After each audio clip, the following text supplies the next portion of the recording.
to act like it's not there.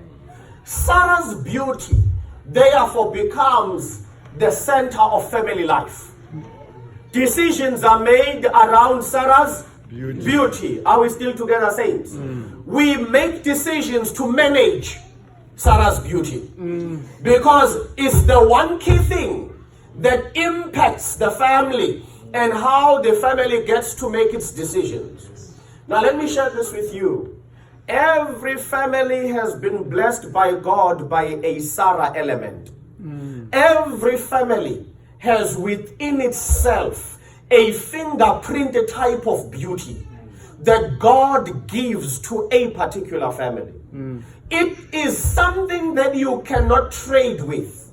It is something that you cannot borrow or lend to another family. It is God's gift only to your family. It is that thing that makes your family work, that makes your family thrive, that makes your family to be enjoying its familiness. Most people, not understanding the Sarah element in their families, have then done this. This is important. Sarah was so beautiful, it attracted attention. The Sarah element is like that. It attracts attention towards your family. Now, this is the thing. Most of us are so foolish. We then trade with it because people are attracted to it. Not understanding that a Sarah element only functions in your family. Take it away, it no longer exists. What am I saying to you? A Sarah element could make your wife attractive to other men. Because there is something you do so well in loving each other as a family. The happiness sends a message outside. You hearing me? And someone may look at your wife at work and love the results of the Sarah element. They love what it is doing. Yeah? Someone may look at your husband and say, wow. Yeah? Look at your children and say, yes, that's it. Because the Sarah element becomes an invisible yet experienced blessing of God. You cannot touch it, yet it is there. It is felt. It brings joy to this family. It brings harmony to this family. It brings forgiveness in times of trouble. It brings growth in this family. Are we still together? It is that invisible ordination of God for each and every family. We're still together, saints? Now here's the challenge. Because it gets attention, there are many husbands whom, noticed by girls who see the Sarah element, the husband leaves the family in order to trade with the Sarah element. In my years as a pastor, here's what I have seen happening. 9 out of 10 couples who divorce because of an extramarital affair, those 9 did not marry the person they were cheating with.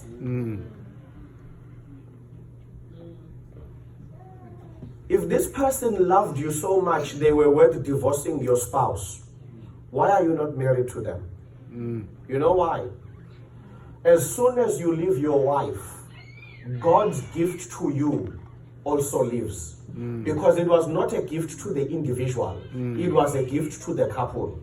As the couple walks their ways, God takes back what is his. Suddenly you are left with a lover that sees you for who you are. Now that the Sarah element is gone, even they wonder, why did they have an affair with you again? Questions that they were not asking begin to rise. Why did we start this? What again did I find attractive about you? I've spoken to too many people who traded with the Sarah element and today they are alone. The girl they left for is gone. The wife they left is peacefully alone, not caring. Now they start calling on the side, Pastor, can you help me reconcile with my wife? Why did you leave? Why did you leave? You experience only when you are outside that there was a gift. Please hear me very carefully. There may be many other tangible, even biblically viable reasons for divorce. We're not talking about that here. We're talking about people who trade off families. Families that are blessed by God. We trade them off, not realizing that what made us attractive is what was working because we are with them. And when you sacrifice your family, the attractiveness goes. Are you with me? Suddenly, after years of an extramarital affair, you now divorce, and then you want now to start a new life with this new boyfriend of yours. Suddenly they ask questions they never used to ask. Remember that when you were cheating, you would stay on the phone all night together. And when the wife or the husband asks, why are you on the phone? Oh no, I'm just chatting to my friends. Suddenly you are sitting on your phone talking to a colleague. The same person who was a beneficiary of your lies then now feels insecure when you are on the phone. Who are you talking to? Now I'm talking to my friends. Yeah, but that's how we started our affair. You used to tell your wife you are talking to your friends. So how do I know you are also talking to your friends? Because there is this illusion about people who have affairs that on their marriage there will be principles. They don't mind violating them for somebody else's marriage. Then somehow they want to wake up and believe their marriage will be full of faithfulness. But you worked by unfaithfulness. Why would faithfulness be a part of you? This is where people begin to fall apart. Some years ago, I watched an interesting interview. There's this legendary, well-known musician called Sting. White guy. Some of you may not know him, and of course, good Adventists, you only listen to Heritage, King Herald. So you've got no clue who I'm talking about. But for sinners like myself, we know guys like Sting. Okay? Some many years ago, Sting divorced, remarried. So he and his new wife were on the Oprah show. And Oprah happened to ask, how did you guys meet? So Sting says, actually, she was my neighbor. So she also was married, I was married. You know, these big mansions, celebrities. One day I was walking down my driveway, pulling the garbage bin. Was one of those days for garbage pickup. And then she says, oh, there she was also, you know, taking out her garbage. So it was hi, you know.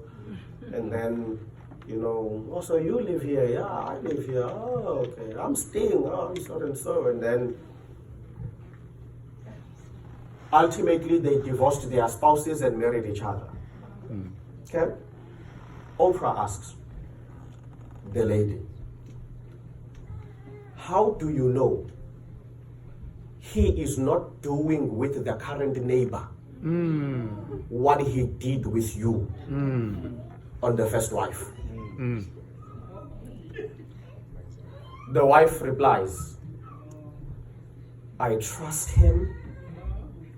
We are spiritually connected. Oprah says, the first wife trusted him. They were connected too. How do you know? You know what happened? She had to go on commercial because she couldn't answer. That's the thing about people who violate God's institution. They wake up and expect the same laws they violated to now rise up to protect them. So lesson number one, don't trade with your family's Sarah element. Are you still together? Don't trade with your family. Don't trade with your parents. Don't trade with your children. Don't trade with your spouse. Don't trade with your siblings. I know as we go through challenging relationships with our siblings, our parents, we may have this conviction that I deserve better. Family. Family is a gift. don't trade with them. Are we still together, saints? Amen. Don't trade with them. Amen. I always make people understand, I say, you know what, for us who grew up without parents, we can tell you now that your drunkard mother who embarrasses you, I would take her in a heartbeat than not to have one. You know, you meet young people who will say, my mother embarrasses me. She just embarrasses me. She drinks. I'm thinking to myself, try life without her. We've tried the other side. It's not worth it. Are you still with me? It's not worth it. Don't trade with your family. There are many things you may not like about your mother, your father, your son, your daughter, your brother, your sister. Those things, if you put egos aside, are actually quite manageable. And they are able to be set aside. Don't trade with your family. Don't trade with your family. Okay? Married people, that includes what we spoke about during the week. You do not choose your family over your spouse. There's no verse that says, then shall a mother and daughter be one, or then shall a father and son be one. The Bible says, then shall a man leave his mother and father and cleave unto his wife.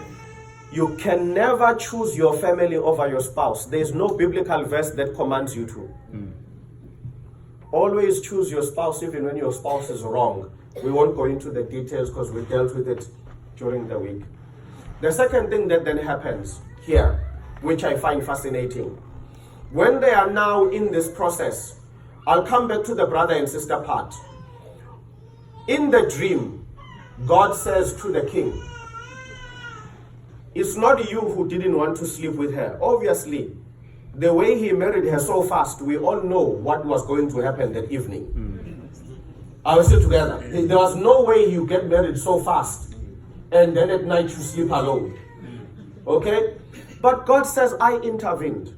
I intervened. Now here's what I want to ask you to do for yourself. For yourself, not for somebody else. What God did for Abimelech is a blessing. At a time when Abimelech was about to sin, God took strength away from him. God says, actually, it's not you. I had to take strength away from you. Make your own personal prayer with God. That, Lord, should you one day find me about to be nude, in a body, in a bed you did not bless, please take away my strength. Take away my strength before I violate your laws. Take away my strength. Are you with me? You've planned a getaway with your girlfriend. You've told the wife it's a work trip. You are now in a hotel somewhere. May God take away strength for the whole weekend. Everything you must face south and refuse. Take your blue pill, take the first and second one, may it all just face south. And refuse to cooperate. Take away strength. The gym will remember. No, gym is good. Not that gym. Not that gym. Not that gym. Are we still together, friends? Yeah. It has to be a prayer because no one is immune. Just because I'm a pastor doesn't mean I'm immune. It's my own personal prayer that I have. When I leave home, traveling to do God's work, leaving my wife and kids behind, it's one of my key prayers. Lord, I don't know the Sarahs of that church. I cannot stop them from being beautiful, but you can take away my strength. That much do for me. That even when the eyes see what temptation desires, may there be no strength to deviate from your principles. Amen. I think every one of us did that, including single people. It's not a married people's prayer.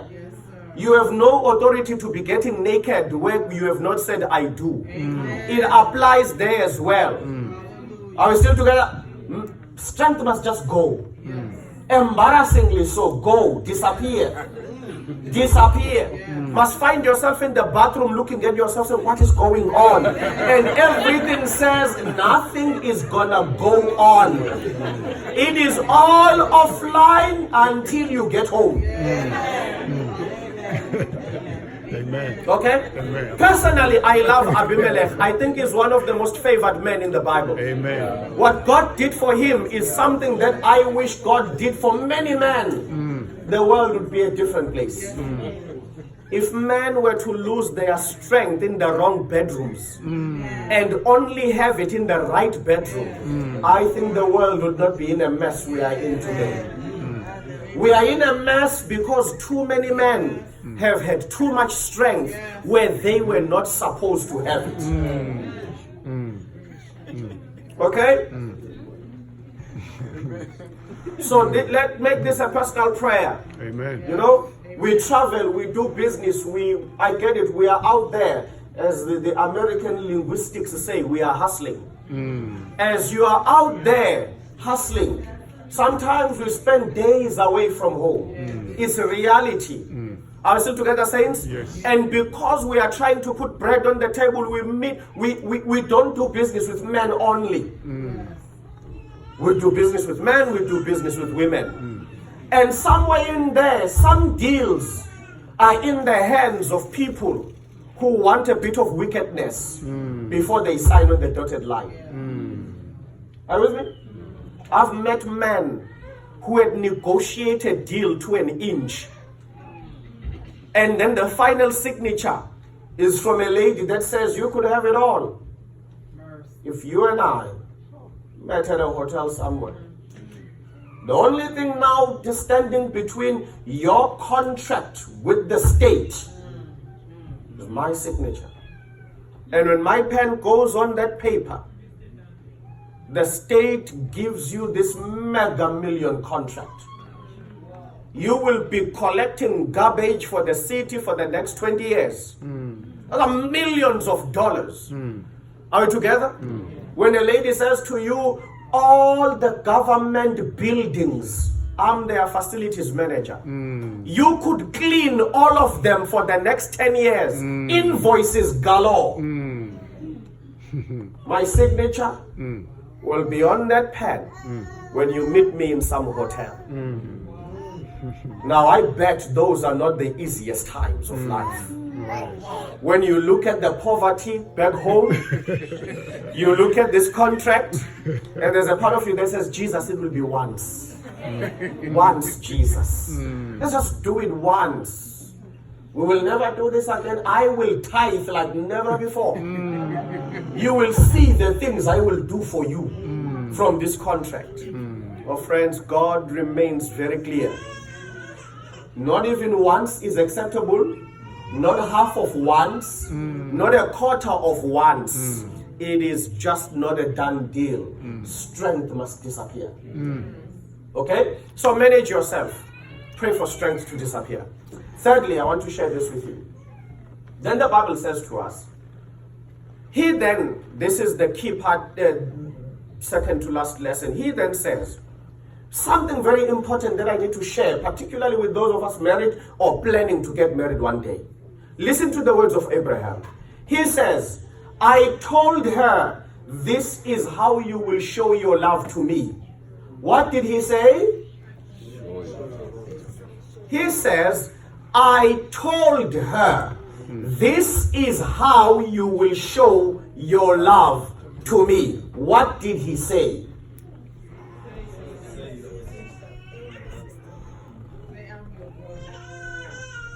This is me saying it. This is me wanting you to repeat it. So I know you heard it. He says, I told her, this is how you will show your love to me. What did Abraham say? This is how. Repeat it. I told her, this is how you show your love to me. That is the greatest rule of a happy marriage. Love the person the way they want to be loved, not how you want to love them. You are not loving yourself. You are loving them. One of the biggest challenges in our marriages, we love our spouses the way that makes me feel happy. I love you the way that makes me feel good about how I love. But don't forget, you are not loving yourself. You are loving me. So you need to love me the way I am telling you I want to be loved. Because at the end of the day, that love must be felt by me, not by you. A lot of people in marriages, you're gonna get married hopefully one day, gotta remember this one. A lot of people in their marriages have no clue how their partner wants to be loved. Right. All they know is how they want to love you. Now, let me tell you what that does. You do a lot of good things that I cannot appreciate because they don't speak to me. They don't reach me. Right. Huh? Come back with a bunch of roses. I don't want to be loved through roses. They don't speak to me. Huh? Following day it's lilies, the other day it's daisies. House is looking like a botanical garden. But you hear no thank yous. You're starting to get hurt. I bought all these flowers, you never say thank you. Who said they are my love language? Who said they speak to me? Are you still together, saints? Among black communities, there's a tradition. The best way to love a man is through his stomach. Yeah? Cook all you want and the guy never says thank you because it's just not about that life. He's not interested in the plate. And here you are slaving every day, 6-course meals. Yeah? Watching TV. Watching them making meringues and all things. Cooking food, putting ribbons. Just to make sure it looks good. Somebody comes, eats, stands up and goes to the bedroom and you're thinking, what? After my hours of slaving, it's about knowing. One of the things I appreciate about this couple, Abraham says, I was clear. This is how you will show your love to who? To me. To me. And so every couple has a relationship. Be clear on how you want to be loved. But good news is this. It doesn't only happen for couples, it happens for kids as well. Study your children. Your children don't want to be loved the same way. Know how to love your kids in their individual space. Oh, do you understand? We've got 3 boys. I always make the example that for us, they are different. Our firstborn, king of fashion. King of fashion. You want to reach that boy's heart? Get him something that appears on Instagram. You will have touched his spirit for years. Are we together? Our second born, king of good food. He has got a very picky palate. And he embarrasses you. You could be visiting people and they dish for you. He eats once and he says, Daddy, I'm not going to eat this. It doesn't taste nice. And here, now you have to try African meals. Hey,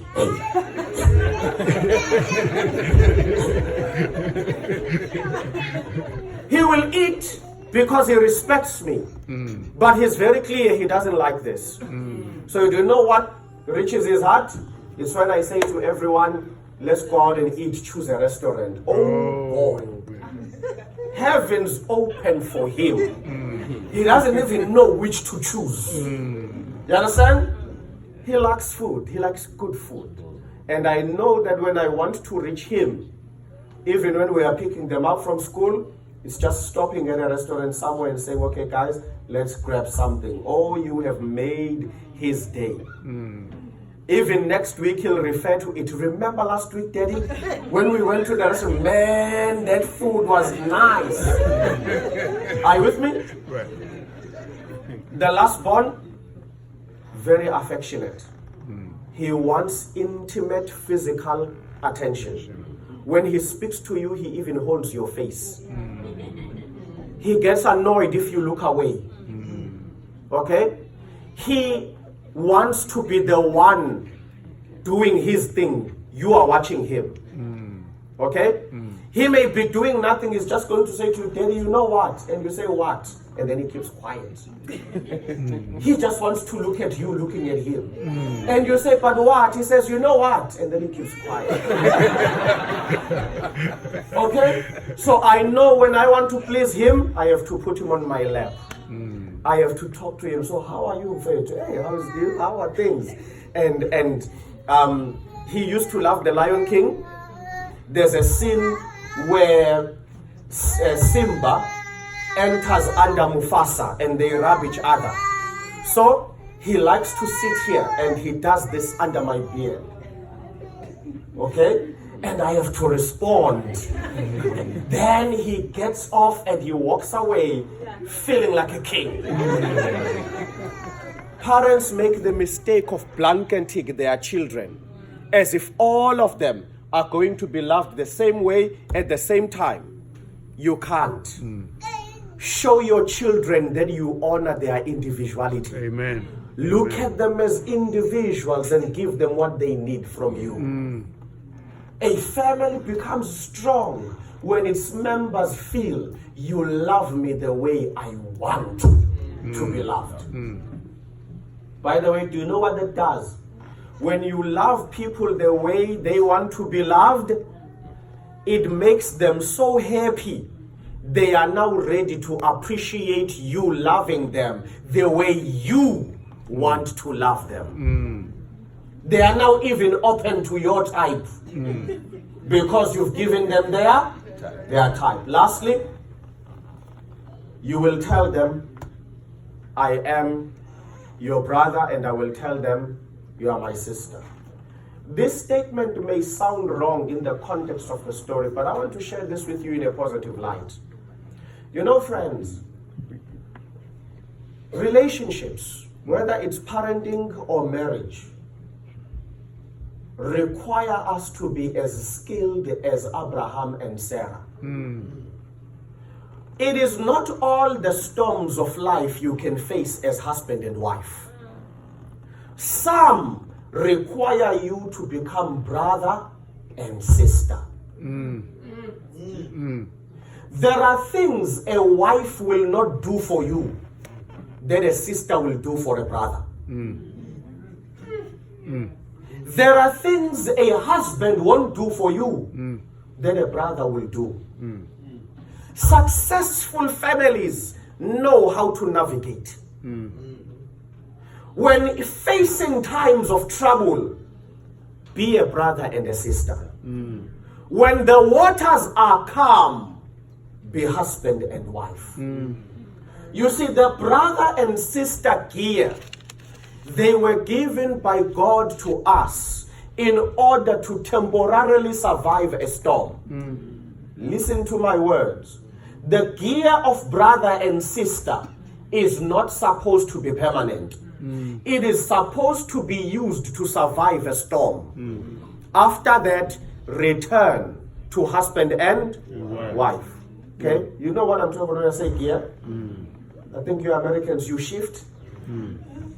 Really automatic, but we know. Okay. I think there are no manual cars in this country. Or you say it's driving stick. It's manual. I don't know who came up with the stick. Someone taught you wrong English. It's a manual gear and an automatic gear. There's no stick.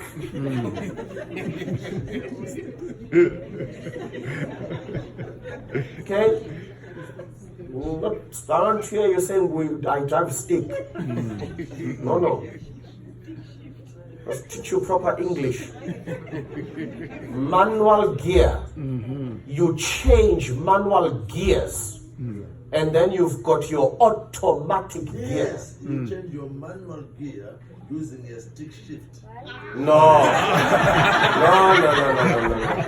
You need to go home. They are feeding you all of this. This December, visit home. Yeah. You'll come back with the right English. You know us. We speak British English, which is the original English, not this one from here. Stick. Anyway, a good family must know how to change gears.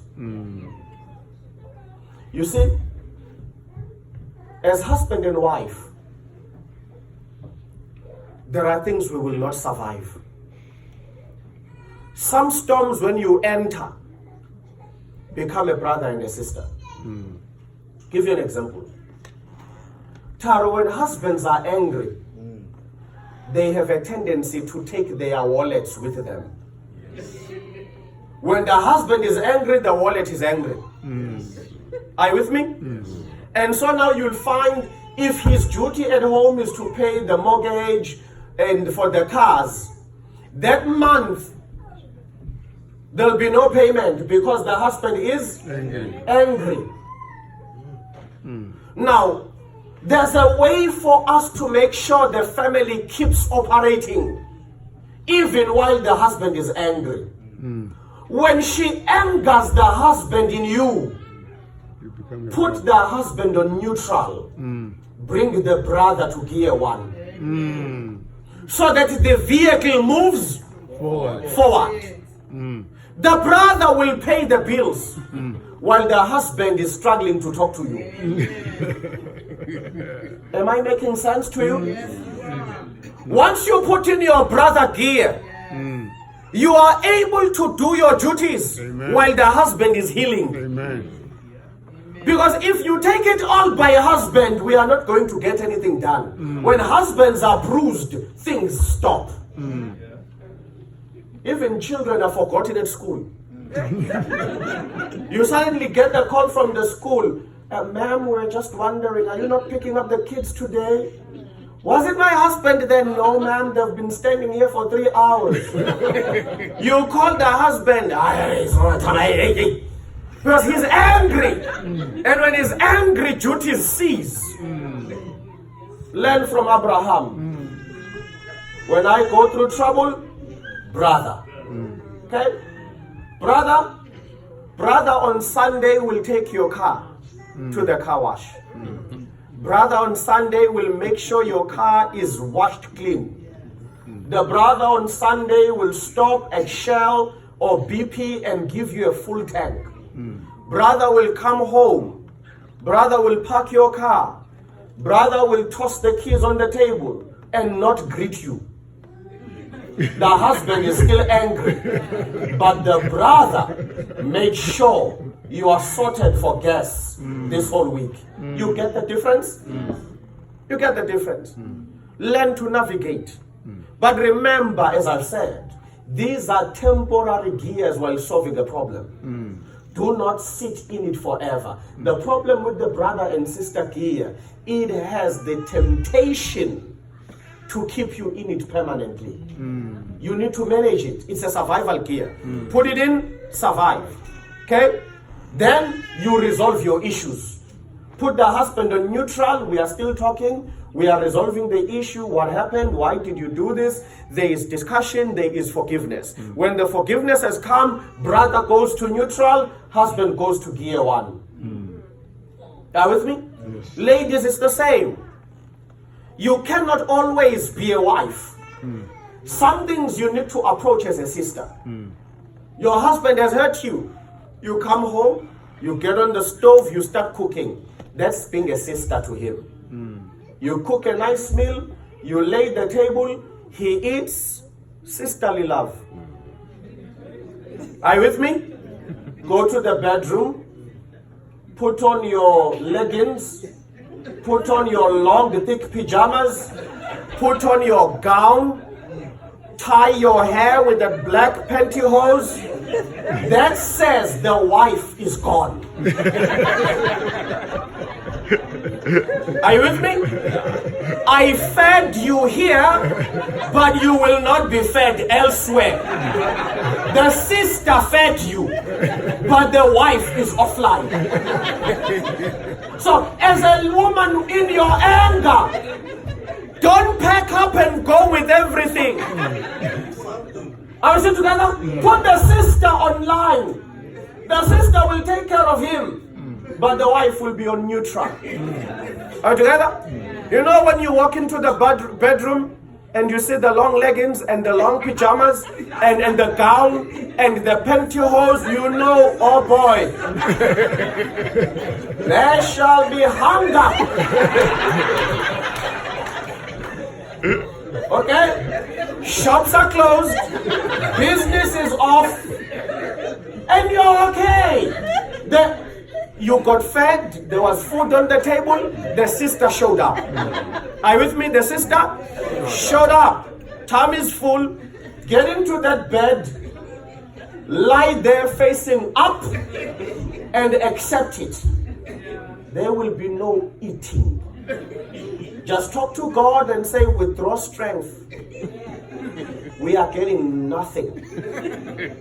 Are we still together, saints? Now, apply this principle even on the most difficult of issues. Because the reality of what Abraham and Sarah were teaching us is you can't survive everything. You can't in one phase. Navigate. Challenges require different skills. I want to finish with this story. Some years ago, I was in a church where I was doing the week of prayer. This couple invited me to lunch. They said they want to take me out. Okay, we went to this beautiful restaurant. We were on the coast in Cape Town in South Africa. We were in a restaurant that was at the top of the building. So we were sitting in the balcony overlooking the whole Cape Town harbor. Right there was a ship written INJ. For some of you may know INJ. They are a big shipping company for fish and seafood. Yeah, they are mainly on seafood. So he says to me, this gentleman, while we are eating, Pastor, do you see that ship there? I say, yes. He says, that's my ship. I said, what do you mean? He said, I am the captain of that ship. I said, really? He says, yes, I'm a sea captain. He says, I spent 6 months in the sea, 6 months at home. I said, really? He says, yes. He says, it's a massive ship. He says, in there, I've got massive fridges. We carry hundreds of thousands of tons of tuna, shrimp, whatever it is. So he says, I take it to the deepest waters where we fish.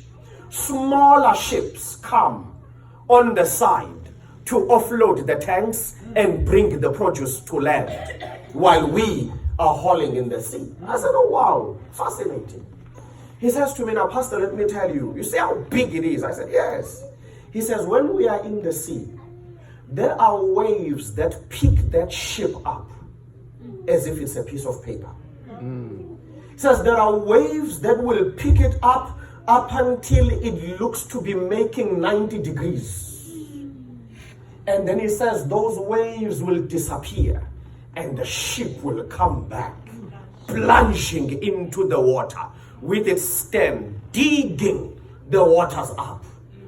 He says sometimes, Pastor, nothing is left where it used to be after those waves. He says the tables are on top, the human is underneath.